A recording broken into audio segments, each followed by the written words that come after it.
anasema anayejitenga na wenzake anatafuta mambo yake. Sasa sisi tuliokoka, maandiko yanasema hivi, mahali popote walipo wawili au watatu kwa ajili ya jina langu nitakuwepo. Jitahidi baada ya kuokoka, shirikiana na wenzako.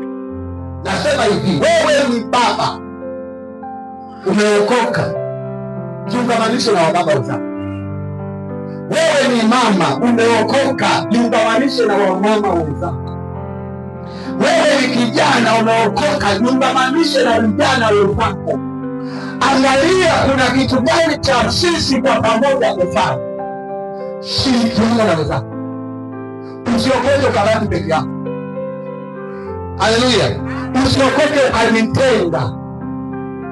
Unajua hizi zama hizi, bora kukaa peke yako ndio usalama.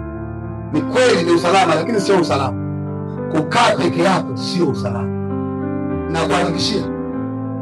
Yaani kama ukisema mimi sitaki nitaka nikae peke yangu, ujue unajimaliza. Hakuna mtu anayeshinda kwa peke yake. Hayupo. Mungu aliyesema wawili au watatu alikuwa na maana. Kwa hiyo hakikisha ukiokoka, shirikiana na wenzako. Maswala kama sio magonjwa, Biblia inasema wewe hakuna amani. Uwe na amani nao ili mshirikiane.